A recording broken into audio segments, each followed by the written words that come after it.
Voilà, je vous invite maintenant à regarder les derniers versets de ce chapitre 9 du livre de Daniel. Daniel s'interrogeait, sachant que les 70 ans de captivité à Babylone étaient bientôt finis, s'interrogeait sur le comment de ce retour au pays et de la reconstruction du sanctuaire.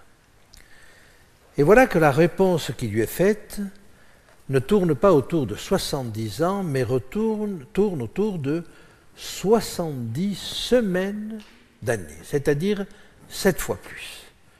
C'était déjà un indice pour passer du sanctuaire terrestre au sanctuaire céleste. Mais déjà au chapitre 8, il y avait des éléments.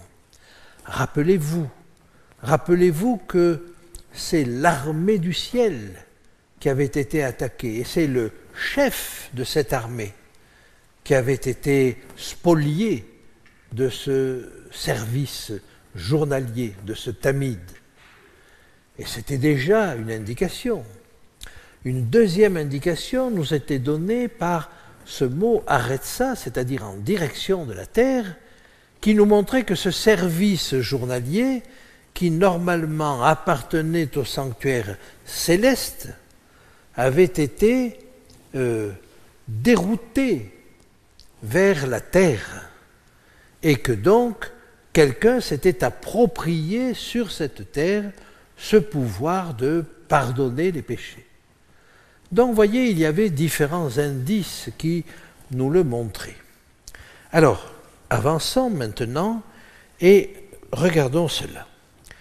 Maintenant que nous avons vu cette période des 70 semaines, 7 semaines pour reconstruire les places et les fossés, 62 semaines pour arriver jusqu'à loin, il reste bien sûr une semaine. Et dans cette semaine, il va se passer les choses essentielles que vous connaissez. Au début de la semaine, en l'an 27, c'est le baptême de Jésus, c'est le début de son ministère, mais c'est surtout son onction. Et ce qui est annoncé dans ce chapitre-là, c'est loin. Bien. Ceci dit, au départ, vous savez bien que cette période de 490 ans, il est dit à Daniel qu'elle a été retranchée, qu'elle a été coupée d'une période plus grande, laquelle, celle que nous avons au chapitre 8, des 2300 soirs et matins. Et donc, quand les 70 semaines sont terminées, en l'an 34, et nous avons vu que c'était très probablement à la lapidation d'Étienne, il reste encore 1810 ans qui nous amènent à 1844. Que se passe-t-il en 1844 ? Ce qui a été dit à Daniel, 2300 soirs et matins, puis le saint sera justifié. Alors, tout le contexte du chapitre 8 nous montrait qu'on était dans l'ambiance du sanctuaire, mais nous montrait aussi que cette ambiance était dirigée vers le jour des expiations. Entre nous, quand on vous parle d'un tamis, d'un journalier, d'un service journalier, ce service journalier aboutit à quoi ? Il aboutit au service annuel. Et ce service annuel, c'est le Yom Kippour, c'est le jour des expiations. Donc, si vous voulez, le seul fait de nous parler de 2300 soirs et matins, service journalier. 2300 soirs et matins, puis ce qu'on attend naturellement, c'est la purification du sanctuaire. C'est le service annuel. Et d'ailleurs, c'est comme cela que la plupart des traducteurs ont traduit. Donc on s'y attend, et le fait de traduire par la purification du sanctuaire n'est pas faux. Mais ce que nous dit le texte précisément, c'est la justification du saint. Et donc là, nous avons une équivalence qui nous est fournie par ce texte La purification du sanctuaire, c'est la justification de Dieu. Alors, j'avance encore, si vous voulez, mais vous voyez, compte tenu de ce que je viens de vous dire, que nous avons dans la dernière semaine l'inauguration de ce sanctuaire céleste. Cette inauguration se traduit par un service journalier, et il aboutit à quoi? Il aboutit en 1844 au service annuel de purification du sanctuaire, mais cette purification du sanctuaire, elle a un but beaucoup plus vaste, c'est la justification de Dieu. Voilà comment peuvent s'articuler ces différents éléments. Alors, si je mets une ligne du temps maintenant, je vous redonne la chose en détail, et nous voyons d'abord cette semaine, 49 ans. 49 ans, c'est la durée d'un jubilé. Nous allons voir ces choses tout à l'heure. Deuxième tranche, les 62 semaines qui nous amènent jusqu'à loin, soit 434 ans. Et puis une semaine, qui d'ailleurs va être partagée en deux au milieu de la semaine, c'est la mort de Christ, c'est le sacrifice de Christ.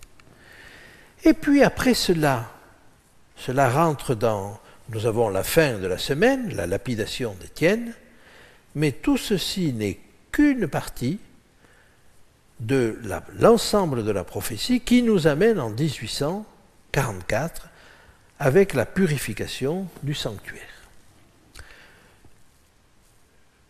Un autre élément vient se greffer là-dessus. Et je ne l'ai pas mis en rouge, je l'ai mis en noir, c'est la destruction du sanctuaire céleste, du sanctuaire terrestre. C'est en 70 par les Romains. Et vous voyez que ce sanctuaire terrestre, qui est toute la préoccupation de Daniel à ce moment-là, le sanctuaire est détruit. Et il sait qu'au bout de 70 ans, le peuple va revenir. Et donc ce qu'il attend de tout son cœur, c'est la reconstruction de ce sanctuaire. Et voilà que la prophétie est en train de lui dire, eh bien ce sanctuaire, il sera détruit. Et effectivement, le sanctuaire qui va être construit au retour de la captivité babylonienne, qui sera embelli, semble-t-il, par Hérode, sera détruit en 70 par les Romains. Il y aurait là de quoi décourager Daniel.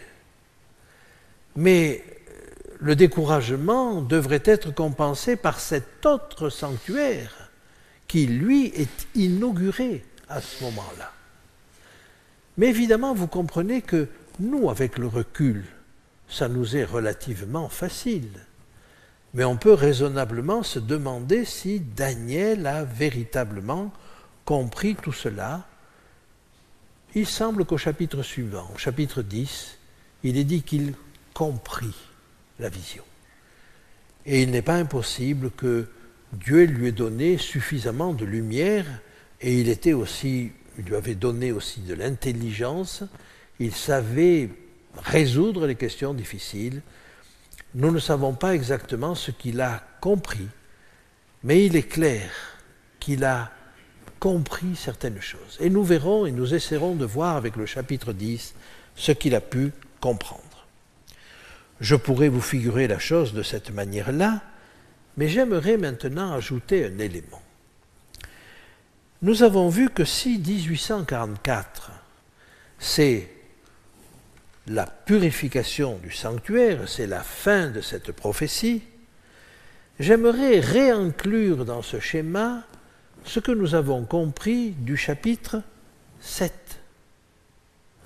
Et dans le chapitre 7, vous vous rappelez que dans le déroulement des événements, à un moment donné, on s'arrête sur le quatrième animal, on s'arrête sur la petite corne du quatrième animal, et on nous dit, attention, flash céleste, il y a quelque chose qui se passe au ciel.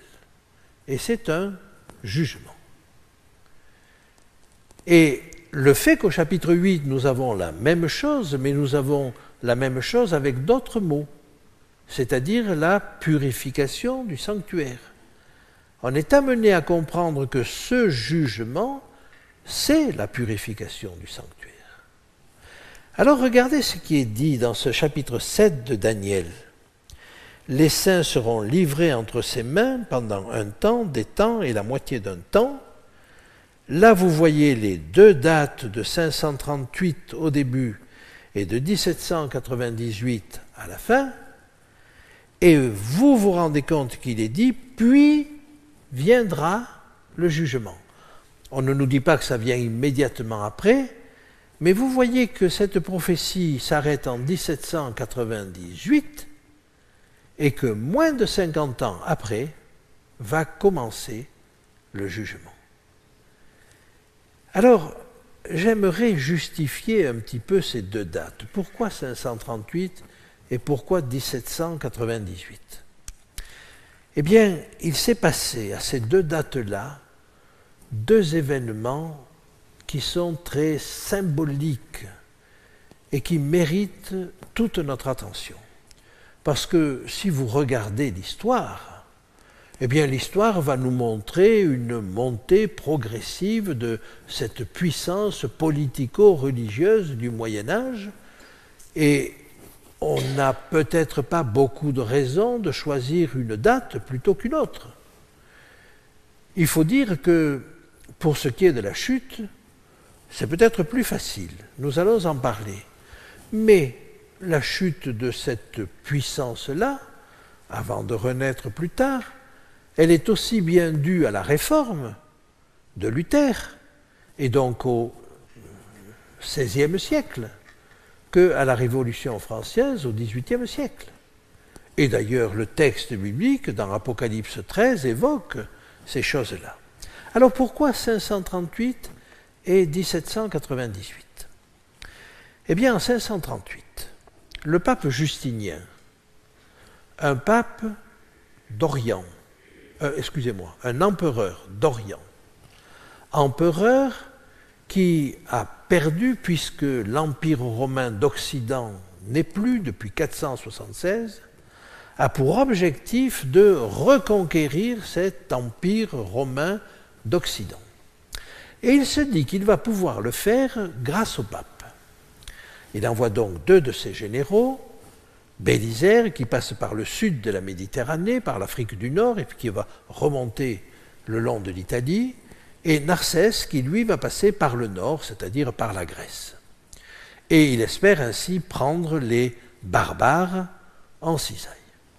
Et en 537, Bélisaire conquiert Rome, il chasse le précédent pape, un certain Silvère, et il met à la place Vigile, qui est le confesseur de Théodora, la femme de Justinien. Quand Justinien apprend qu'on a mis Vigile à la place du précédent, il est quand même outré parce qu'on n'a pas le droit de déposer un pape comme ça. Alors on va exiler ce pape, on ne va pas le tuer, on va l'exiler, on ne va pas trop le nourrir et il va disparaître assez rapidement, semble-t-il, en décembre 537. Et là, alors, officiellement, on va pouvoir introniser Vigile en 538. En d'autres termes, je résume cette situation. L'homme fort de l'époque, l'empereur Justinien, envoie son général ou ses généraux, mais en particulier Bélisaire, qui va conquérir Rome et installer sur le trône papal un pape que Justinien pense à sa botte, et c'est en 538 que ça se passe. 1260 ans plus tard, Napoléon, je devrais dire le général Bonaparte, parce qu'il n'est pas encore Napoléon, mais c'est l'homme fort, de toute manière, dans ce triumvirat qui dirige la France, envoie son général Berthier à Rome pour déloger le pape de son trône. Vous voyez donc là deux événements tout à fait symboliques. Le fait que l'autorité politique va mettre en place un pape et le fait que l'autorité politique, 1260 ans plus tard, va enlever le pape de son trône. Et là, nous avons quand même deux événements forts de sens qui, me semble-t-il, sont bien là pour expliquer cette durée. Par conséquent, je vais conserver cette durée-là et on va arrêter cette période de 1260 jours entre 538 de notre ère et 1798 de notre ère à la Révolution française. Et vous voyez que nous sommes peu avant la fin de l'autre prophétie, celle du chapitre 8, et qu'il y a un lien entre les deux, puisque le jugement est très certainement la purification du sanctuaire. Si vous regardez le texte de Romains, vous vous rendez compte qu'il est dit dans Romains 3 que tout homme soit reconnu menteur, jugement de l'homme, afin que tu sois trouvé juste, et on parle de Dieu, quand on te juge. C'est-à-dire que le jugement de l'homme, et nous n'avons en général en vue que celui-là, mais est un corollaire, est indissociable de la justification de Dieu. Et c'est ce que nous dit aussi le livre de Daniel. Alors laissez-moi un petit peu avancer et vous amener à ce verset 26. Après les 62 semaines, Noé sera retranché, il n'aura pas de successeur, et nous l'avons vu, le peuple d'un chef qui viendra détruira la ville et le sanctuaire. J'aimerais m'attarder sur un mot, un chef, le peuple d'un chef qui viendra. Eh bien, le mot qui est utilisé n'est pas le mot habituel pour chef, qui est sar, c'est un mot plus rare que l'on traduit parfois par prince, c'est le mot nagid. Ce nagid, c'est en général un dignitaire, un responsable qui est au sommet de la pyramide, et parfois de la pyramide qui le concerne. C'est-à-dire qu'on l'emploie pour un ministre, par exemple, on l'emploie pour un roi. C'est un mot qui est traduit parfois par conducteur, parce qu'effectivement, dans son domaine, il est le conducteur. Or, dans ce texte, nous avons deux fois ce mot nagid. Le premier se trouve un petit peu plus haut, rappelez-vous, jusqu'à loin au conducteur. C'est le mot nagid qui est là. Il se trouve que plus tard, le même mot est traduit par chef, alors on ne fait pas toujours le lien. Mais le lien en hébreu est très net. Jusqu'à loin au conducteur, il y a 7 semaines et 62 semaines. Et nous voyons que ce même mot est appliqué d'une part à Jésus-Christ, ce qui ne nous choque pas, mais d'autre part au chef du peuple qui va venir détruire le sanctuaire et la ville. Et là, on peut s'interroger. Alors, laissez-moi vous amener quelques éléments. Les deux nagids. Verset 25. Depuis le moment où la parole a annoncé que Jérusalem sera rebâtie jusqu'à loin au conducteur, nagid, il y a 7 semaines et 62 semaines. Et puis je passe à l'autre texte, le peuple d'un chef, nagid, qui viendra, et ce sont les Romains, détruira la ville et le sanctuaire, et sa fin arrivera comme par une inondation. Et il est arrêté que les dévastations dureront jusqu'au terme de la guerre. Pourquoi appeler ces deux personnages aussi opposés des nagids? Alors laissez-moi vous amener ces textes. C'était la préparation de la Pâque, environ la 6e heure. Pilate dit aux Juifs, « Voici votre roi. » Mais ils s'écrièrent, « Ôte, ôte, crucifie-le. » Pilate leur dit, « Crucifierai-je votre roi ?» Les principaux sacrificateurs répondirent, « Nous n'avons de roi que César. » C'est-à-dire qu'à ce moment-là, les chefs juifs avaient le choix entre deux chefs, deux naguides. Et le texte de Daniel prévoyant cela leur donne le même nom.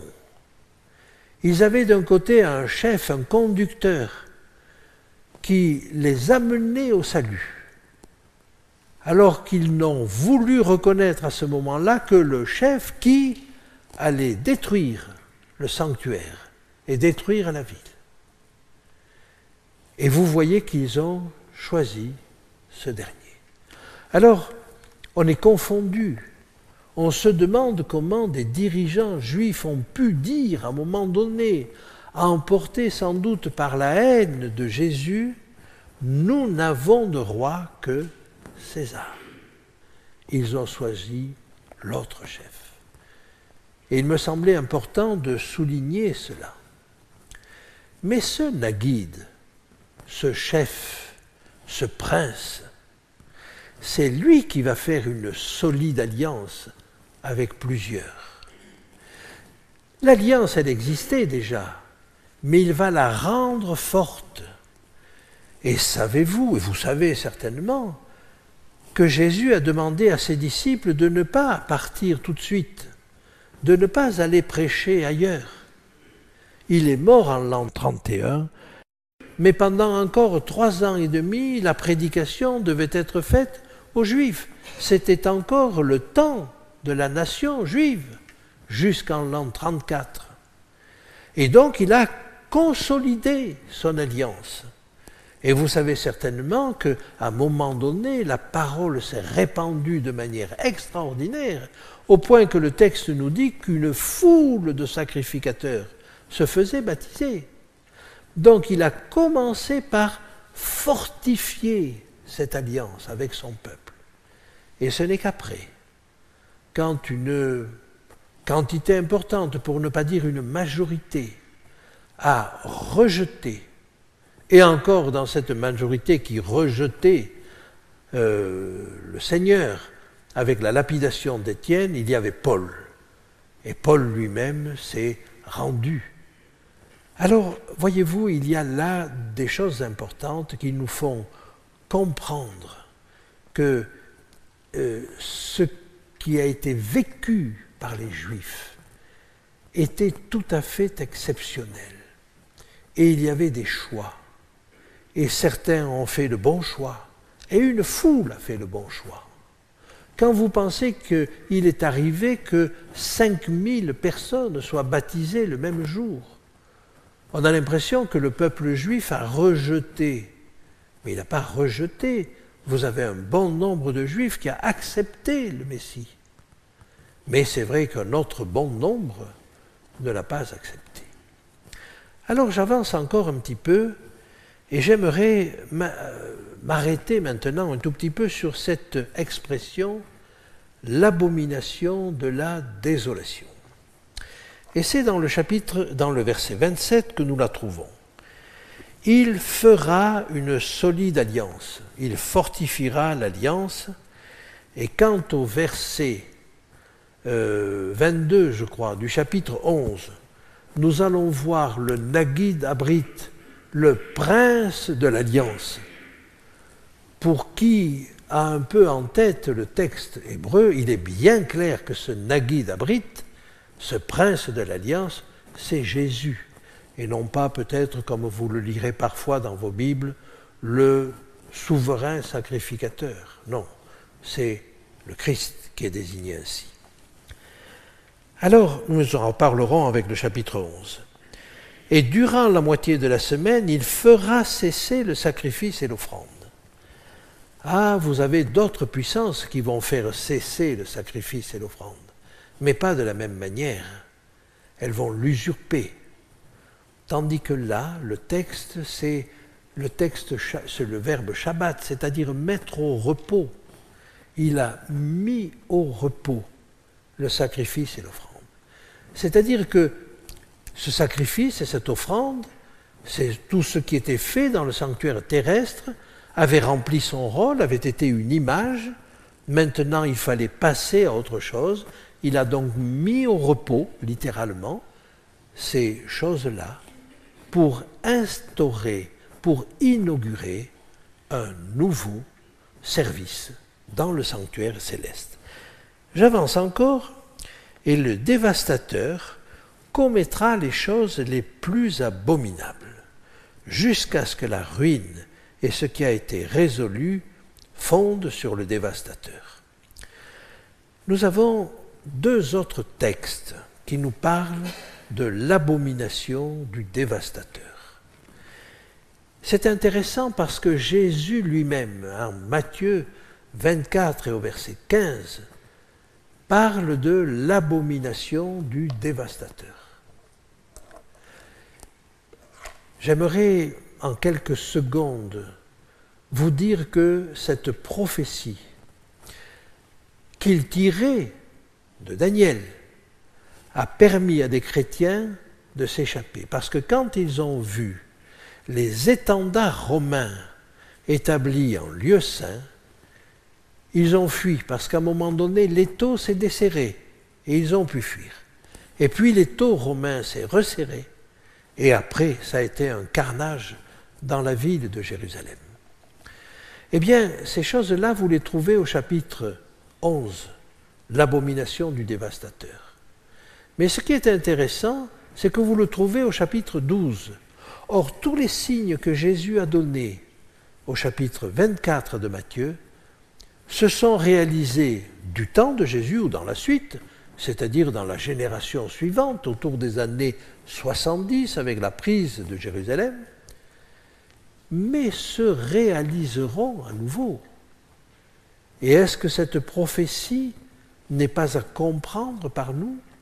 Est-ce qu'elle ne sera pas aussi un signe qui nous dira qu'il faut s'échapper? Alors, nous en reparlerons.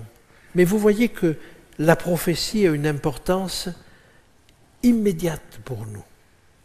Et je m'arrête sur ce dernier verset jusqu'à ce que la ruine et ce qui a été résolu fondent sur le dévastateur.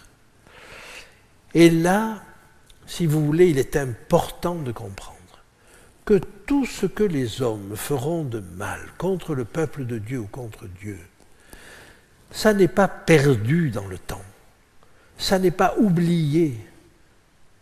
Il y aura une décision, il y aura un jugement. Et ces choses-là appelleront des sanctions ou des conséquences. Et c'est ce qui nous est dit ici. C'est ce qui nous est dit ici. Maintenant, vous le constatez, ce chapitre ne se termine pas sur le royaume éternel. Il n'est pas complet. Alors il faudra arriver au chapitre 12. Et je vous invite donc, à partir de la prochaine fois, donc de vendredi, à étudier en détail les chapitres 10, 11 et 12, avec cette perspective qu'il y a là des prophéties pour notre temps qui méritent d'être décodées et qui nous permettront, comme du temps de Jésus, si on les comprend et si on les étudie, de fuir le moment venu.